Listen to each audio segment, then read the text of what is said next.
السلام علیکم ناظرین، آپ دیکھ رہے ہیں پروگرام روشنی کا سفر اور میں ہوں آپ کے ساتھ کاشف مغل۔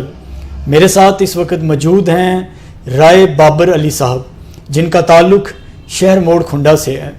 ہمارے لیے بڑے فخر کی بات ہے کیونکہ میرا خود تعلق موڑ کھنڈا سے ہے۔ پورا شہر موڑ کھنڈا اس وقت یہ ویڈیو دیکھ رہا ہوگا، وہ بھی اس بات پہ فخر محسوس کر رہے ہوں گے۔ رائے بابر علی صاحب ماشاءاللہ اگر ان کے تعلیمی کریئر کی بات کریں تو میٹرک کلاس میں بھی ڈسٹرکٹ ننکانہ کو ٹاپ کیا۔ اس کے بعد وہ پی پی ایس سی کے امتحان میں فرسٹ پوزیشن حاصل کی اوور آل پنجاب میں۔ ایز اے سب انسپیکٹر تعینات ہوئے۔ ڈیوٹی کرتے کرتے ان کے ذہن میں ایک ہی بات گونجتی تھی کہ میرے خواب ابھی رکیں گے نہیں، ان خوابوں کی پرواز کچھ زیادہ بلند ہے، جس کے بارے میں اقبال کہتا ہے کہ ستاروں سے آگے جہاں اور بھی ہیں، ابھی عشق کے امتحان اور بھی ہیں، تو شہی ہے پرواز ہے کام تیرا، تیرے سامنے آسماں اور بھی ہیں۔ اس بات کو ثابت کرنا تھا رائے بابر علی نے، تو وہ ایک خاموشی سے بیٹھے نہیں، ان کی شخصیت میں جمود طاری نہیں ہوا۔ اس کے بعد 2019 میں پی ایم ایس کے امتحان میں بیٹھے اور پی ایم ایس میں اوور آل پنجاب میں 16 پوزیشن حاصل کی۔ اتنی زبردست شخصیت، اتنا بہترین تعلیمی کریئر، ہمارے نوجوان اس ویڈیو کو سن رہے ہوں گے، دیکھ رہے ہوں گے، ان کے ذہن میں بھی یہ کئی خواب ایسے پل رہے ہوں گے جو ادھورے پڑے ہیں۔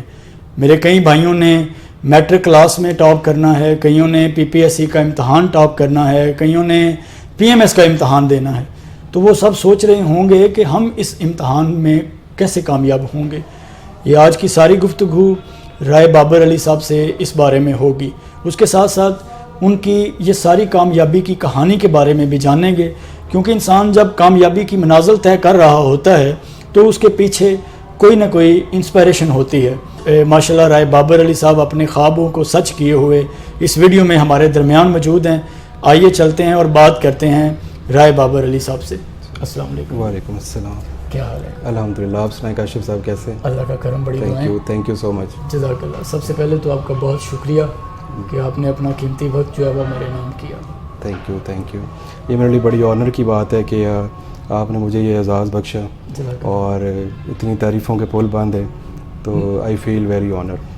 کوئی انسان اچھا کام کرے جی تو وہ اچھے کام کو ضرورت ہے زیادہ سے زیادہ سپریڈ کرنے، کیونکہ معاشرے کے اندر منفی رجحانات بڑھ گئے ہیں۔ بالکل ٹھیک ہے۔ تو ہم روشنیوں کو عام کریں گے تو اندھیرے مٹ جائیں گے انشاءاللہ۔ یہ آپ کی کاوش ہے اور اللہ تعالیٰ، میری دعا ہے اللہ سے کہ آپ کو مزید اس جو آپ کی کاوش اس میں ترقی دیں اور آپ یہ سفر جاری رکھیں تاکہ آپ اور روشن کر سکیں اس معاشرے کو۔ جزاک اللہ۔ رائے بابر علی صاحب، سب سے پہلے تو آپ کو بہت بہت مبارک۔ جی خیر مبارک۔ آپ اسسٹنٹ کمشنر تعینات ہو جی گئے ماشاءاللہ۔ الحمدللہ۔ آپ کے والدین، آپ کی فیملی، ایون کے شہر موڑ کھنڈا جی ہماری یہ ویڈیو دیکھیں گے جی تو ان کو بھی میری طرف سے بھی ڈھیروں مبارکبادیں، جی تھینک یو کیونکہ سو ان مچ۔ کا سر آپ نے فخر سے بلند کیا کہ بچے جب محنت کرتے ہیں تو وہ کامیاب ہو جاتے ہیں۔ جی یہ نوازش ہے آپ کی، تھینک یو ماشاءاللہ۔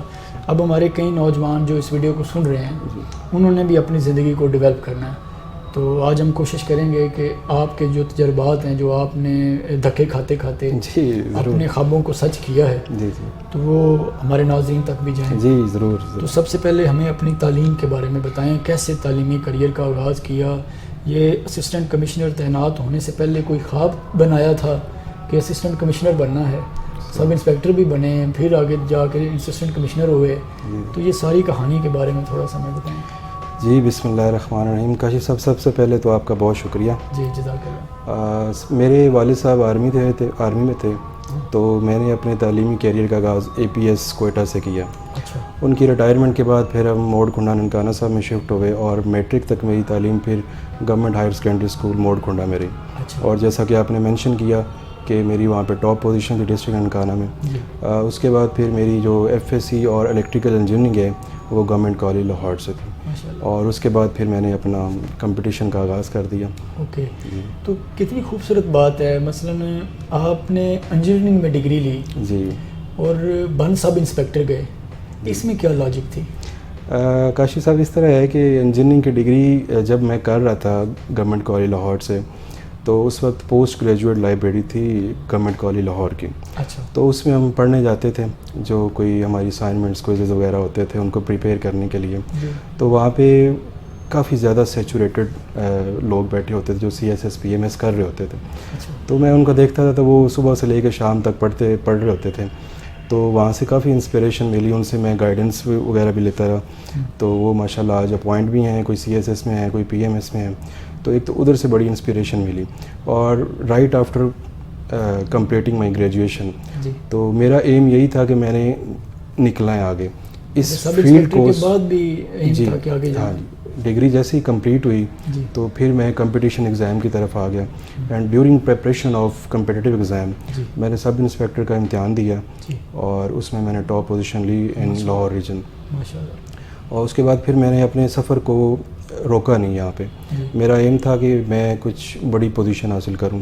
اور چونکہ میرا ہمبل بیک گراؤنڈ ہے اور میری فیملی کی سپورٹ, میرے والدین کی سپورٹ وہ میرے ساتھ بڑی رہی ہے. وہ مجھے انسپائر کرتے رہے ہیں, انکریج کرتے رہے ہیں کہ you can do some thing extra ordinary and you have a potential. تو یہ انسپریشن مجھے ملتی رہی, میں محنت کرتا رہا. کچھ اللہ تعالیٰ کی خاص کرم نوازی تھی. تو پھر یہ سفر جاری رہا اور آج آپ کے سامنے ہیں. PMS 2019 کوالیفائی کیا اور اللہ نے عزت دی. بہت خوب. انسپائریشن تو ملتی رہتی ہے, بے شمار چیزیں ہمارے پاس آتی رہتی ہیں, سوشل میڈیا کا دور ہے. لیکن اپنی ان خوابوں پہ ڈٹے رہنے والا جو اصول ہے وہ کیسے سچ کیا آپ نے؟ مثلا سب انسپیکٹر بن گئے تو وہ بھی ایک پوسٹ چھوٹی نہیں تھی, بہت بڑی پوسٹ تھی. تو وہ ماشاءاللہ اسسٹنٹ کمشنر ہو گئے. تو اس کے بعد والا جو سفر تھا, مثلا آپ نے کہا کہ انسپائریشن پیرنٹس کی طرف سے بھی موٹیویٹ کرتے رہے مجھے, لوگوں کو موٹیویٹ کرتے بھی ہیں تو لوگ کامیابی کی طرف جاتے نہیں ہیں. ٹھیک ہے. تو آپ نے اپنے خوابوں کو سسٹین کیسے کیا؟ کاشف صاحب, میں آپ سے ذکر کرتا چلوں کہ میری یہ سٹارٹ سے میرا ایم تھا. اچھا. جب میں گورنمنٹ کالج میں جب میری انٹری ہوئی FSC میں تو تبھی سے ایک ایسی گرومنگ وہاں سے سٹارٹ ہونا شروع ہو گئی. جب دیکھا کہ بڑی بڑی پرسنالٹیز یہاں سے نکلی ہوئی ہیں اور کافی انہوں نے بڑا مقام بھی حاصل کیا آگے معاشرے میں جا کے, اور پھر دیکھا کہ جو ہمارے یہاں سے سینئرز نکلے ہیں, بڑی بڑی پرسنالٹیز نکلی ہیں, انہوں نے اپنے آپ کو معاشرے میں جا کے کیسے سسٹین کیا اور کیسے ایک بڑا مقام حاصل کیا.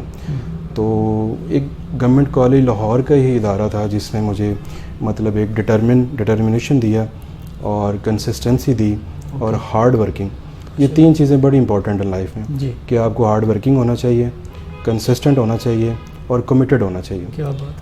جب آپ ان تین چیزوں سے ہٹ جائیں گے, ایک فیکٹر بھی لوز کر جائیں گے, تو آپ اپنے جو آپ نے گول سیٹ کیا ہے اس سے آپ لیگ کر جائیں گے, اس سے پیچھے ہٹ جائیں گے, گول اچیو نہیں ہوگا. تو یہ تینوں چیزیں مجھے ایک تو میرے والد صاحب کی طرف سے بھی انہیریٹڈ ہیں کیونکہ وہ آرمی سے صوبیدار میجر ریٹائرڈ ہیں. تو اور کچھ میرے بھائی جو بڑے ہیں ان کے وہ بڑی اس میں کاوش ہے کہ وہ مجھے موٹیویٹ کرتے رہے, انسپائر کرتے رہے کہ آپ نے یہ کرنا ہے, یہ کرنا ہے. تو میں بھی سیٹ ہو جاتا آفٹر گریجویشن, کسی پرائیویٹ کمپنی میں یا سب انسپیکٹر مل گئی تھی تو میں سیٹ ہو جاتا. لیکن چونکہ مجھے انسپریشن بڑی تھی, میرے والد صاحب چونکہ ایک چھوٹے رینک سے اوپر گئے تھے صوبیدار میجر کے رینک پہ, تو ان کی لائف بڑی اسٹرگلنگ لائف تھی. تو وہ جو لائف مجھ سے شیئر کرتے ہیں اور میں نے بھی آبزرو کیا اپنے بچپن میں, اس کے بعد جیسے جیسے ہم بڑے ہوتے گئے میں آبزرو کرتا رہا ان کی لائف کو. تو وہ سمجھ لیں کہ وہ انہیریٹڈ چیزیں ہیں, یہ مجھے فیملی سے ملی ہیں, کچھ میرے ادارے سے ملی, کچھ آپ کی فیملی ممبرز آپ کو موٹیویٹ کرتے ہیں, کچھ آپ سوسائٹی سے چیزیں سیکھتے ہیں, اپنے ارد گرد آپ کے کیا چل رہا ہے, ٹھیک ہے, اس سے موٹیویٹ ہوتے ہیں. تو یہ ساری چیزیں ہیں جی جنہوں نے مجھے ڈی موٹیویٹ نہیں کیا. جی بالکل. بہت خوب ماشاء اللہ. آپ بڑے بھائی سجاد کا نام لے رہے ہیں جو پولیس ڈپارٹمنٹ میں. جی جی بالکل ماشاء اللہ. تو دیکھیں نا, بڑے بھائی پولیس ڈپارٹمنٹ میں رہے, آپ اب اسسٹنٹ کمشنر ہو گئے ہیں. جی جی جی. تو جب آپ اسسٹنٹ کمشنر تعینات ہوئے ہیں یا آپ نے امتحان ماشاء اللہ پاس کیا ہے, جی جی, تو ان کی طرف سے آپ کو پہلا کمنٹ کیا ملا ہے؟ کیا بات؟ دیکھیں یہ تو ایسی خوشی ہے جو کہ آپ ایکسپریس نہیں کر سکتے. ٹھیک ہے, ان کے لیے تو الفاظ ہی نہیں ہیں. تو ان کی تو خوشی اتنی ایکسٹریم لیول پہ تھی کہ وہ خود آپ دیدہ ہو گئے تھے, وہ ایکسپریس نہیں کر سکے اس چیز کو. ٹھیک ہے, تو یہ تو ان ایکسپریسیبل ہے, خوشی کی تو انتہا ہوتی ہے. اور بڑی مبارکباد دی انہوں نے مجھے دعاؤں کے ساتھ, اور مزید آگے بڑھنے کے لیے بھی دعائیں دیں. تو بڑے موٹیویشنل اور انسپریشنل پرسنالٹیز ہیں وہ میرے لیے نا. Very good. کیونکہ ہمارے پاکستان کو قابل انسانوں کی ضرورت ہے. جی بالکل, وہ جس بھی فیلڈ میں ہوں, جیسے آپ ماشاءاللہ ایز اسسٹنٹ کمشنر اپنی خدمات سر انجام دیں گے انشاءاللہ, یا پورے پاکستان میں جتنے بھی لوگ کام کر رہے ہیں, آفیسرز کام کر رہے ہیں, ان سب کے لیے ہماری ڈھیروں دعائیں ان کے ساتھ ہیں. جی تھینک یو. کہ وہ اسی طرح لگے رہیں لگن کے ساتھ.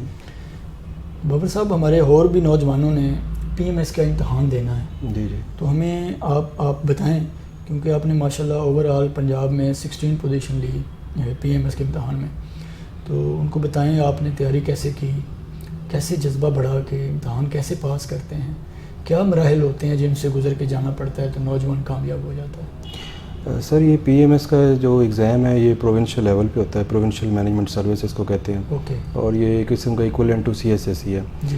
اور CSS فیڈرل لیول پہ ہے, یہ پروونشل لیول پہ ہے. اوکے. اس کے جو سبجیکٹس وغیرہ ہیں وہ کافی اوور لیپ کرتے ہیں CSS سے. 12 سبجیکٹس ہیں جو ریٹن ایگزام میں آپ کو پاس کرنے ہوتے ہیں. 12 کے 12 لازمی ہیں یا بیچ میں کچھ؟ اس میں 6 کمپلسری سبجیکٹس ہیں اور 3 سبجیکٹس ایسے ہیں جو آپشنل ہیں, وہ کیری کرتے ہیں 200 مارکس, تو وہ 600 نمبر بنتے ہیں آپ کے. تو 6 آپ کے کمپلسری اور آپشنل 6, تو یہ ایکویلنٹ ٹو ہیں 1200 مارکس. تو اس میں آپ کو 600 مارکس لے کے کوالیفائی کرنا ہوتا ہے. 600 مارکس اگر آپ لیں گے تو آپ کوالیفائی کر سکتے ہیں اس ایگزام کے لیے. اس کے بعد اس کا 200 مارکس کا انٹرویو ہوتا ہے, اور اس میں سائیکولوجیکل اسیسمنٹ بھی شامل ہوتی ہے. 200 مارکس کا انٹرویو ہے, اور یہ سارا جو ٹوٹل ایگریگیٹ کرنے کے بعد فائنل سلیکشن ہوتی ہے. اچھا, اس میں بھی آپ کا میرٹ بنتا ہے؟ مثلا آپ نے انٹرویو اور امتحان پاس کیا. جی جی بالکل. تو اگر آپ کے نمبر کم رہ گئے اور کہیں آگے نمبر نکل گئے تو وہ آگے جائیں گے؟ جی میں آپ کو بتاتا ہوں, اس میں تقریباً 13,000 کینڈیڈیٹس اپیئر ہوئے تھے ایگزام میں, اور جن میں سے فلٹر کرنے کے بعد 138 کو ریٹن ایگزام میں پاس کیا گیا. 138 کو. تو اس کے بعد انٹرویو کنڈکٹ ہوئے, سائیکولوجیکل اور پینل انٹرویو. ان کے بعد جو سارٹ آؤٹ کیے گئے اور فائنل لسٹ جاری کی وہ 59 کینڈیڈیٹس کی تھیں. 59 کینڈیڈیٹس. اوکے. تو سیٹس کتنی تھی پنجاب کے اندر؟ سر ٹوٹل سیٹس تھیں 84. اس میں سے کچھ مائنورٹی کی تھیں اور کچھ ڈسیبل کی تھیں, اور کچھ اسپیشل زون کوٹا کی تھیں, جن کا بھی ڈیسیجن پینڈنگ ہے کورٹ میں, تو وہ ابھی تک اناؤنس نہیں ہوئی. اچھا, وہ ابھی تک 59 اوپن میرٹ بھی تھیں جو اناؤنس ہو چکی ہیں. اوکے. تو بابر صاحب, یہ امتحان کی تیاری کرنے کا طریقہ, آپ نے کوئی اکیڈمی وغیرہ جوائن کی ہوئی تھی؟ اگر اکیڈمی جوائن کی تھی تو یہ بھی بتائیں. مثلا ہم پڑھتے بہت ہیں, جب امتحان میں جا کے بیٹھتے ہیں کیونکہ مقابلے کا امتحان ہوتا ہے, جی جی, تو کنفیوز ہو جاتے ہیں. وہ چیزیں جو تیار کی ہوتی ہیں پیپر میں جا کے لکھنا بڑا مشکل ہو جاتا ہے. سر میرا تو اس طرح تھا کہ میں جیسے ہی گورنمنٹ کالج لاہور میں گیا تو مجھے تو وہی ماحول ملنا شروع ہو گیا. وہاں سے گرومنگ ادھر سے ہوتی چلی گئی. جہاں لائبریری میں جا کے دیکھتے تھے کہ لوگ CSS PMS کی تیاری کر رہے ہیں, تو ان سے ایسی چٹ چیٹ کر لی, وہاں سے سیکھتے چلے گئے. تو ایز سچ اسپیسیفک میں نے کوئی اکیڈمی وغیرہ جوائن نہیں کی تھی. ٹھیک ہے, خود سے ہی تیاری کی ہے اس کی ساری. اور لیکن یہ ہے کہ اس میں گائیڈنس بڑا رول پلے کرتی ہے. آپ کے جو سینئرز ہیں وہ آپ کو گائیڈ کرتے ہیں, آپ کے اساتذہ کرام ٹیچرز جو ایکسپرٹ ہیں CSS PMS میں وہ آپ کو گائیڈ کرتے ہیں. ٹھیک ہے, اور تو گائیڈنس ضروری ہے, لیکن اس میں آپ کی جو اپنی ہارڈ ورک ہے وہ بڑی میٹر کرتی ہے. کیونکہ ریٹن ایگزام 1200 مارکس آپ کے ہاتھ میں ہوتے ہیں, ان کو آپ نے خود سے پروڈیوس کرنا ہے. اس میں آپ کو کریٹیوٹی چاہیے, اس کے لیے آپ کو پریپریشن کرنی پڑتی ہے.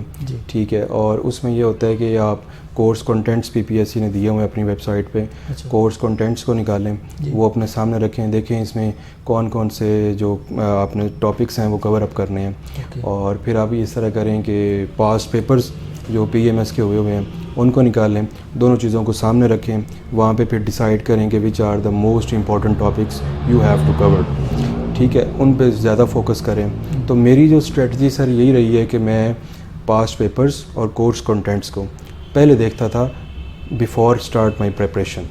ان کو اچھی طرح ہوم ورک ان پہ کرنے کے بعد جب مجھے آئیڈیا ہو جاتا تھا کہ یہ چیزیں موسٹ امپورٹنٹ ہیں اور یہ ایگزامز میں بار بار پوچھی جا سکتی ہیں, اور جو ایریا ایگزامینر کور کرتا ہے, تو پھر میری اسٹریٹجی یہی ہوتی تھی کہ میں جو بھی سبجیکٹ ہے اسے شروع کرنے سے پہلے اس پہ ہوم ورک کرتا ہوں. ٹھیک ہے, اس کے پاس پیپر دیکھتا ہوں, کورس کنٹینٹ دیکھتا ہوں, پھر اس میں سارٹ آؤٹ کر لیتا ہوں چیزیں. تو اس طرح میری تو یہ ساری تیاری رہی. اور پھر یہ ہے کہ جو آپ چیزیں پڑھ رہے ہوتے ہیں ان کو آپ رائٹ ڈاؤن بھی کریں. اپنے نوٹس بڑے ضروری ہوتے ہیں. ٹھیک ہے, مارکیٹ میں ادھر ادھر بکس وغیرہ کافی مل جاتی ہیں آپ کو, وہ آپ کی ہیلپنگ مٹیریل استعمال ہو سکتی ہیں. لیکن اگر آپ نے واقعی سکسیزفل ہونا ہے, کامیابی لینی ہے, تو اس کے لیے یہ ہے کہ آپ کو ڈفرینٹ سورسز سے, جیسے کہ انٹرنیٹ سورسز ہے, بکس ہیں, نوٹس وغیرہ, آپ کے ٹیچرز ہیں, ان سے سارا کلیکٹیو مٹیریل آپ اس کے خود نوٹس بنائیں. تو جب آپ خود نوٹس بنا لیں گے، وہ آپ ایک تو پڑھ بھی رہے ہیں ان چیزوں کو، پھر رائٹ ڈاؤن بھی کر رہے ہیں، تو یہ آپ کے لیے بڑا بینیفیشیل ہو جاتا ہے. آپ کی اسپیڈ وغیرہ بھی بڑھے گی. بالکل ایسے، ڈیفینیٹلی ایسے ہی، کافی کچھ بہتر ہوگا. اس میں یہ ہے کہ آپ کو چیزیں پریسائز ڈاؤن کرنا آ جائیں گی، کہ آپ چیزوں کو پڑھ رہے ہیں، 4 پیجز پڑھ رہے ہیں، ان کو پھر رائٹ ڈاؤن کر رہے ہیں آپ 1 پیراگراف میں، تو وہ آپ کی پریکٹس بھی ہوتی چلی جاتی ہے، اور رائٹنگ بھی آپ کی اس سے اچھی امپروو ہوتی ہے. تو کافی ساری تعداد اسی امتحان میں فیل بھی ہو جاتی ہے. جی، اس کی وجہ آپ کیا دیکھتے ہیں؟ سر میرے نزدیک تو اس کی سب سے بڑی وجہ یہ ہے کہ نوجوان پڑھتے بڑا زیادہ ہیں، پڑھتے زیادہ ہیں لیکن اس کو لکھتے نہیں ہیں. پریکٹس بڑی کام کرتے ہیں. تو پریکٹس وائٹل رول پلے کرتا ہے آپ کی سکسیس میں. ٹھیک ہے. جب تک آپ ریٹن ایکسپریشن میں اپنی جو ریڈنگ ہے اس کو نہیں لے کے آئیں گے، تب تک آپ میں وہ کانفیڈنس جو ہے وہ بحال نہیں ہو سکتا.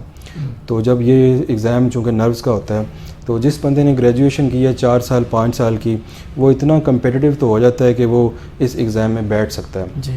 Right preparation. ٹھیک ہے. تو جب مسئلہ کیا ہوتا ہے، کانفیڈنس شیک ہو جاتا ہے. اور اس کانفیڈنس شیک ہونے کی وجہ یہ ہے کہ پڑھتے بہت زیادہ ہیں لیکن لکھتے نہیں ہیں. وہ جو پریکٹس کام ہے. اب لکھنے کا ایک فیئر ہے، وہ ذہن میں ہی رہتا ہے. اس طرح جب ہم ایگزام میں جاتے ہیں تو وہ فیئر ہمارے پہ وہی رہتا ہے کہ آیا کہ ہم 3 گھنٹے میں اس کو کور کر سکتے ہیں، نہیں کر سکتے. تو جلد بازی کے اندر ہم ایسے بلنڈر مار جاتے ہیں جو کہ ہماری جو ناکامی کا باعث بن جاتے ہیں. تو میرا پھر اسٹوڈنٹس کو یا اپنے جو فرینڈز ہیں ان کو مشورہ یہی ہوتا ہے کہ جو آپ پڑھ رہے ہیں ایٹ لیسٹ اس کو ری رائٹ لازمی کریں، اس کی پریکٹس لازمی کریں، وچ از کی ٹو سکسیس. جی اب کریں گے. جی بالکل. بہت خوب بابر صاحب، ماشاءاللہ. Thank you. بڑی خوشی ہو رہی ہے. اس سے یہ فیلنگ آتی ہے کہ ہمارے شہر موڑ خنڈا کی دھرتی بڑی زرخیز ہے ماشاءاللہ. جی ڈیفینیٹلی. بہت خوب. ہمیں کچھ بتائیں کون سی ایسی شخصیات تھیں جن سے آپ متاثر ہوتے آ رہے ہیں، ہوتے رہے بھی ہیں اور آ بھی رہے ہیں؟ ہمارے ناظرین کو بھی ذرا تھوڑا سا پتہ چلے. سر میری جو انفلوئنسنگ پرسنالٹیز ہیں میں ان کو 2 گروپس میں ڈیوائڈ کرتا ہوں. اچھا. ایک گروپ تو ہے جو وہ میری فیملی ممبرز ہیں، پیرنٹس اور میرے بہن بھائی عزیز جو ہیں. ٹھیک ہے. اور نمبر 2 جو گروپ ہے ان میں ٹیچرز کو شامل کرتا ہوں جنہوں نے مجھے آج اس مقام تک پہنچایا. ٹیچر کے بغیر سر آپ کسی مقام تک نہیں پہنچ سکتے. بالکل ایسے. ٹھیک ہے. اور اس لیول پہ جب بندہ پہنچ جائے تو اپنے ٹیچرز کو خراج تحسین لازمی پیش کرنا چاہیے. یہ آپ کا حق بھی بنتا ہے اور فرض بھی بنتا ہے. اس کے بعد سر میں نے جو اور گروپ کا ذکر کیا، اس میں گروپ میں اپنے پیرنٹس کو اور اپنی فیملی ممبرس کو رکھتا ہوں. میرے فادر میں نے چونکہ عرض کیا کہ وہ آرمی ریٹائرڈ تھے، ان کی اسٹرگلنگ لائف تھی، تو انہوں نے مجھے بڑا انفلوئنس کیا اور متاثر بھی کیا، اور وہ مجھے بیک کرتے تھے ہر موڑ پہ. جہاں پہ بھی مجھے کہیں ناکامی ہوئی ہے انہوں نے مجھے بیک کیا ہے. انہوں نے مجھے انکریج کیا ہے کہ کوئی بات نہیں، ناکامیوں سے انسان سیکھتا ہے، کیونکہ ان کی لائف ایک بڑی اسٹرگلنگ ہے، وہ لمبی ان کی ایک کہانی ہے. تو میں نے ان سے سیکھا. پھر میرے بڑے بھائی ہیں، وہ مجھے ہر معاملے پہ انہوں نے انکریج کیا کہ کسی بھی زندگی کے موڑ پہ کوئی مسئلہ ہوا ہے یا ڈیفیکلٹی آئی ہے یا میں کسی جگہ پہ تھوڑا بہت شیک ہوا ہوں، تو انہوں نے مجھے بیک کیا ساری فیملی کے ممبرز نے. تو یہی سر جو تھی چیزیں جن نے مجھے انفلوئنس کیا. ابھی آپ نے فیملی ممبرز کی بھی بات کی اور دوسرے حصے میں آپ نے ٹیچرز کی بات کی. آپ نے جن ٹیچرز کی بات کی، آپ کی نظر میں ایک اچھے استاد کی کون سی کوالٹیز ہے جن کو آپ پرکھتے ہوئے کہتے ہیں کہ یہ استاد ہے؟ دیکھیں جی، کوالٹیز تو جو استاد کی ہوتی ہیں وہ گنوانا بہت مشکل ہے، کیونکہ وہ آپ کا بے شمار استاد ہوتے ہیں. ایک تو وہ آپ کا رول ماڈل ہوتے ہیں. تو ٹیچرز کی خوبیوں کو نکالنا بڑا ٹف ہے. لیکن میرے سامنے جو موسٹ امپورٹنٹ ہے وہ یہ ہے کہ ٹیچرز آپ کو سلیبس پڑھانے کے بجائے آپ کے کردار بھی بنا رہے ہیں، آپ کی کریکٹر بلڈنگ بھی کر رہے ہیں. تو سب سے جو امپورٹنٹ کوالٹی ہے ٹیچر کی وہ کریکٹر بلڈنگ ہے. کیونکہ جب آپ معاشرے میں جائیں گے، آپ سرو کریں گے، تو آپ کی اخلاقیات کا معیار اتنا اونچا ہونا چاہیے کہ لوگ آپ جب سے ملیں تو وہ محسوس کریں کہ یار دیر از سم تھنگ ڈفرینٹ ان دس مین. ٹھیک ہے. تو ہمارے معاشرے میں یہی چیزیں ضرورت ہیں، اور جو ٹیچر ہیں وہ کریکٹر بلڈنگ کے لیے. کیونکہ ماشاءاللہ یہ ٹیچرز اور فیملی ممبرز کے ساتھ ساتھ ہم اکثر سنتے ہیں کہ انسان ہمیشہ اپنی صحبت سے پہچانا جاتا ہے. جی بالکل. تو آپ کے کئی ایسے کولیگس بھی ہوں گے، کئی دوست احباب، وہ بھی یہ پیغام سنیں گے، تو ان کے بارے میں بھی ہمیں کچھ بتائیں. آپ اپنے دوستوں میں کون سے دوست رکھتے ہیں سر؟ میرا جو وہ دوست رکھ سکیں.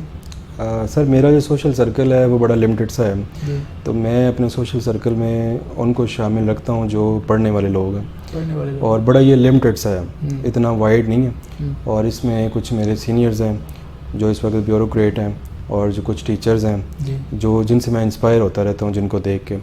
تو سوشل سرکل بڑا لمیٹڈ سا ہے, اتنا میں سوشل فی الحال نہیں ہوں, کیونکہ جو آپ نے گول سیٹ کیا اس کو اچیو کرنے کے لیے اگر آپ زیادہ سوشلائزیشن میں چلے جائیں تو آپ کا بعض کا تو اپنے ٹارگیٹ سے ہٹ بھی جاتے ہیں, دھیان کہیں آپ کا بڑھ جاتا ہے. ٹھیک ہے, تو میں نے اپنا سوشل سرکل بڑا ہی لمیٹڈ رکھا. آپ نے اس سوشل سرکل کے لمیٹڈ رکھنے سے پہلے لفظ بولا ہے کہ فی الحال میں بڑا لمیٹڈ ہوں, تو اس کا مطلب ہے اب آپ ان لمیٹڈ ہونے والے ہیں؟ نہیں, یہ تو دیکھیں آپ کو اللہ نے مقام دیا ہے تو یہ آپ کا جو سرکل ہے یہ اب بڑھتا چلا جائے گا. یہ تو اللہ کی نوازش ہے اور اس کا کرم ہے. بالکل ایسے. تو ابھی تو لمیٹڈ نہیں رہنا چاہیے ویسے بھی, کیونکہ ہم جو اللہ نے ہم پہ نوازش کی ہے, کرم کیا ہے, تو ہم جس سیٹ پہ جائیں گے سرو کریں گے لوگوں کو, تو وہاں پہ اگر آپ سوشل نہیں ہوں گے تو پھر لوگوں سے کیسے ملیں گے, کیسے ان کی خدمت کر سکیں گے. تو یہاں پہ تو آپ کو سوشل ہونا پڑے گا. Very good, very good. کیونکہ ماشاءاللہ اسسٹنٹ کمشنر آپ ہو گئے ہیں تعینات, تو کیا سوچ لے کے جائیں گے سیٹ پہ, کیا خیال ہوگا؟ دیکھیں سر, ہمارا جو بیک گراؤنڈ ہے وہ بڑا ہمبل ہے. ہم نے وہ چیزیں دیکھی ہوئی ہیں جو ایک ایلیٹ کلاس کی فیملی نے نہیں دیکھی ہوتی. ٹھیک ہے, تو ہمیں پتہ ہے کہ کیا ڈیفیکلٹیز ایک کامن مین کو فیس ہوتی ہیں معاشرے کے اندر. تو سب سے پہلی پریورٹی تو میری یہی ہوگی جب میں فیلڈ میں جاؤں گا کہ میں جو کامن مین ہیں ان کو مسئلے مسائل نہ ہوں. ٹھیک ہے, ان کو میرے دفتر کے باہر ویٹ نہ کرنا پڑے. ٹھیک ہے, ان کی جو ایکسیس ہے وہ ایزی ایکسیس ہو میرے تک, اور ان کے کام پریورٹائز بیسس پہ کیے جائیں. تو میرا مقصد سب سے پہلا تو یہی ہے کہ عام لوگوں کو جتنا فائدہ ہو سکے وہ پہنچایا جائے. بہت خوب. کتاب بینی کا رجحان بہت کم ہے ہمارے نوجوانوں میں, کتاب ہم بہت کم پڑھتے ہیں. تو آپ نے بھی ماشاءاللہ میرے خیال سے اپنے سلیبس کے ساتھ ساتھ ایکسٹرا کتابیں بھی پڑھی ہیں, اور پھر لکھنے کی عادت کے بارے میں بھی آپ نے نوجوانوں کو بتایا ہے کہ پریکٹس کریں. ابھی آپ نے ان کو بتایا تو ہے, آپ نے تو کر لیا ہے, نوجوانوں نے بھی کتاب کو پڑھنے کے شوق کو بڑھانا ہے اور لکھنے کے شوق کو بھی بڑھانا ہے. کوئی ایک دو عادتیں ان کو بتا دیں کہ ان کو کتاب پڑھنے کا بھی شوق آئے ان کے اندر, اور لکھنے کا بھی رجحان تھوڑا سا زیادہ ہو جائے. جی بالکل, یہ بڑا امپورٹنٹ ہے کہ آپ ایک سلیبس سے ہٹ کے چیزیں پڑھ رہے ہیں اور وہ آپ کی جو شخصیت کو متاثر کر رہی ہیں. ان میں آپ کی جو انٹلیکچوئل لیول ہے وہ بڑھ رہا ہے اور آپ کی پرسنالٹی ڈیولپ ہو رہی ہے. کیونکہ بکس کے اندر جو آپ سلیبس پڑھتے ہیں ان میں آپ کی پرسنالٹی ڈیولپ معذرت کے ساتھ نہیں ہوتی. تو آپ اپنی پرسنالٹی کو گروم کرنے کے لیے, پرسنالٹی میں چینج لانے کے لیے, کانفیڈنس کو بلڈ اپ کرنے کے لیے آپ کو ڈفرینٹ بکس جو پرسنالٹی امپروومنٹ پہ ہوتی ہیں وہ آپ کو پڑھنا ضروری ہوتی ہیں, اور وہ سلیبس سے ہٹ کے ہوتی ہیں. اور نوجوانوں کو وہ سلیبس سے ہٹ کے ان پہ فوکس کرنا چاہیے اور ان پہ پڑھنا چاہیے, بلکہ لیئر ٹائم جو ہوتا ہے, لیئر ٹائم کے اندر ان کو وہ بکس پہ ہی فوکس کرنا چاہیے تاکہ وہ ایک بڑے عہدے کے ساتھ ساتھ ایک اچھا انسان بھی بن سکیں. ماشاءاللہ. بابر صاحب, یہ معاشرے میں جو بڑھتا ہوا عدم استحکام ہے, آپ کے خیال میں ان کی وجوہات کیا ہیں؟ سر, جو عدم استحکام پیدا ہوا ہے اس کی سب سے بڑی وجہ تو انٹالرنس ہے کہ ہم ایک دوسرے کو برداشت نہیں کرتے. ٹھیک ہے, کسی اختلاف رائے ہونا ایک بہت اچھی چیز ہے. آپ کی جو رائے ہے وہ کسی سے ڈفرینٹ ہے تو اس کو آپ کو ایکسیپٹ کرنا چاہیے. لیکن یہاں پہ ہمارے معاشرے میں کیا ہے کہ اس کو ایکسیپٹ نہیں کیا جاتا, تو وہ جو چیز ہے وہ انٹالرنس پروڈیوس کرتی ہے. اس کے بعد ایکسٹریمزم ہے, ہم اپنے آئیڈیاز جو اپنی اوپینینز ہیں اس پہ جم جاتے ہیں, ان سے ہلتے نہیں ہیں. فلیکسیبلٹی نہیں ہے, یہ ٹھیک ہے باقی آپ غلط ہیں. بالکل, فلیکسیبلٹی شو نہیں کرتے ہم. تو ایک تو یہ بھی بڑی وجہ ایکسٹریمزم ہے, اور ساتھ ہماری جو معاشرے کے اندر جو سوشل ایولز ہیں جن میں الٹریسی ہے اور ان امپلائمنٹ ہے, تو اس وجہ سے ان فیکٹرز کی وجہ سے معاشرے کے اندر جو انسٹیبلٹی پروڈیوس ہو جاتی ہے. تو ان کو اوور کم کر لیا جائے تو کافی حد تک ہم انسٹیبلٹی پہ قابو پا سکتے ہیں. ماشاءاللہ. معاشرے میں معاشی مسائل بھی دن بدن بڑھتے جا رہے ہیں, جیسے مہنگائی آ جاتی ہے, نوجوانوں کے پاس روزگار نہیں ہے, کہیں نوکری کے پیچھے بھاگ رہے ہیں اور کئیوں کے پاس بزنس بھی نہیں ہے. تو یہ سارے مسائل کے حل کے اوپر بھی اگر کوئی بات کرنا چاہیں. سر, پاکستان کا جو اکنامک سسٹم ہے وہ تو فی الحال ابھی ویک ہے, اور اس کی سب سے بڑی وجہ میں آپ کو ایک ایگزامپل کے ساتھ بتا دیتا ہوں. اگر آپ کی ایک سیلری 100 روپے ہے اور آپ کا جو ایکسپینڈیچر ہے وہ 120 روپے ہے, تو آپ اپنی اوقات سے 20 روپے زیادہ خرچ کر رہے ہیں. ٹھیک ہے, تو وہ جو 20 روپے آپ زیادہ خرچ کر رہے ہیں وہ یا تو آپ لون لے کے پورا کریں گے, اس کو ہم کہتے ہیں ڈیفیسٹ.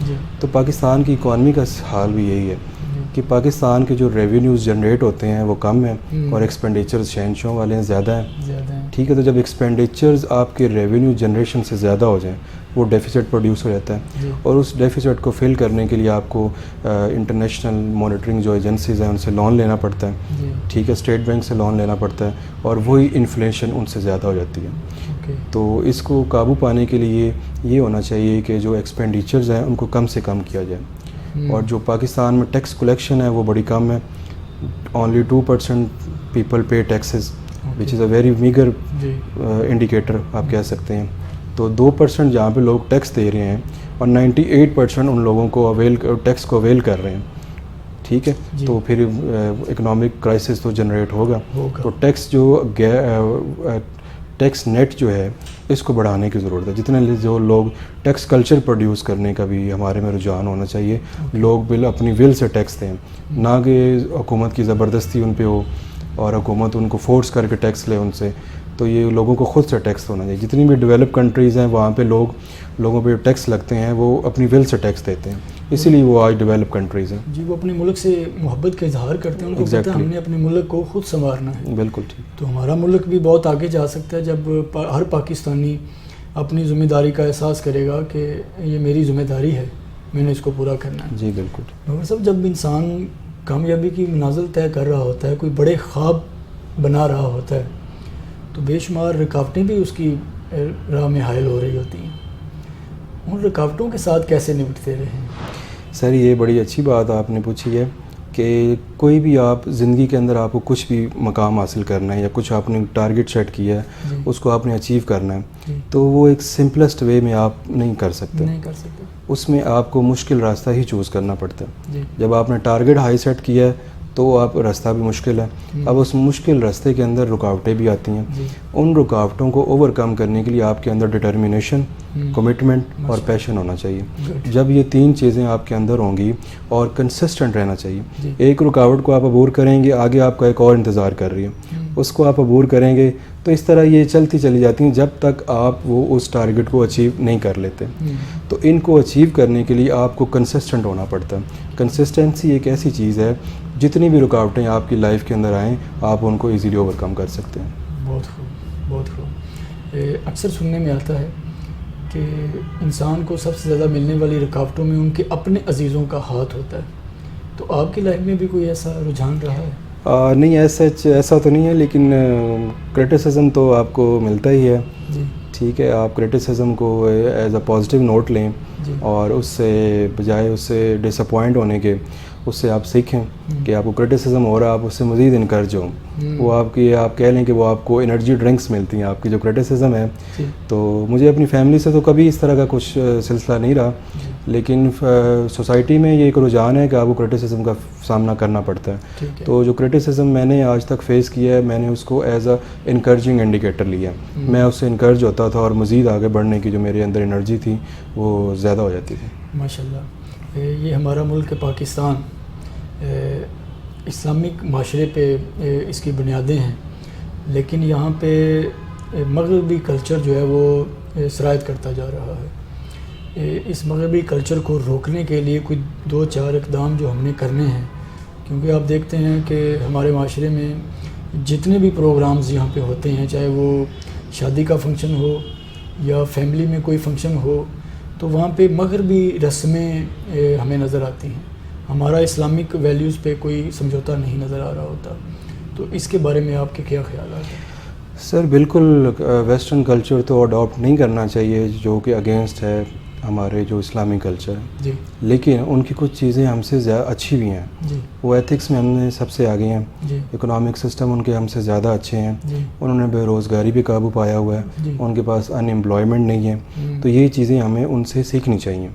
ایتھکس میں وہ سب سے آگے ہیں, رولز فالوئنگ میں ہم سے آگے ہیں. ٹھیک ہے, وہ ٹریفک سگنل پہ کھڑے ہوتے ہیں, وہ لوگوں کا احساس کرتے ہیں. تو یہ جو چیزیں ہیں یہ ویسٹرن کلچر سے ہمیں اڈاپٹ کرنی چاہیے اگر ہمیں ایک سکسیزفل نیشن بننا ہے. ٹھیک ہے, تو یہ چیزیں ہمیں ویسٹرن کلچر سے اڈاپٹ کرنی چاہیے. کچھ چیزیں ایسی ہیں جو کہ ہمارے اسلام کے اگینسٹ ہیں, جیسے آپ نے ابھی مینشن کیا, تو ان کو اڈاپٹ نہیں کرنا چاہیے. اور جو لوگ کرتے ہیں ان کو بھی چاہیے کہ وہ ان چیزوں سے ہٹ جائیں, ان کو اڈاپٹ نہ کریں. جو چیزیں اڈاپٹ کرنے والی ان کو تو ڈیفینیٹلی کرنا چاہیے. اوکے, تو انشاءاللہ معاشرے کے اندر چینج آئے گا. بالکل آئے گا چینج. بہت شکریہ بابر سو صاحب. مچ. Thank you. یقیناً ہماری اس گفتگو سے نوجوانوں کی زندگی میں چینج آئے گا انشاءاللہ. تھینک یو سو مچ. جی ناظرین، آپ نے سنا رائے بابر علی صاحب جو کہ اس وقت اسسٹنٹ کمشنر تعینات ہو گئے، آپ سے گفتگو کر رہے تھے. بے شمار پیغام انہوں نے آپ سب کے نام کیے ہیں، کیسے انہوں نے اپنی زندگی کو اس قابل بنایا کہ انہوں نے اپنے خوابوں کو سچ کیا. اس کے بعد اب آپ دیکھ لیں ہیں کہ وہ خوش ہیں. جب انسانوں کو اس کے خواب مل جاتے ہیں تو خوشی خود بخود آتی ہے. تو آپ بھی اپنے خوابوں کو سچ کریں. فارمولیز اس ویڈیو کے اندر آپ دیکھ سکتے ہیں. ہمیں اجازت دیجیے، دوبارہ حاضر ہوں گے ایک اور مہمان کے ساتھ. اللہ حافظ.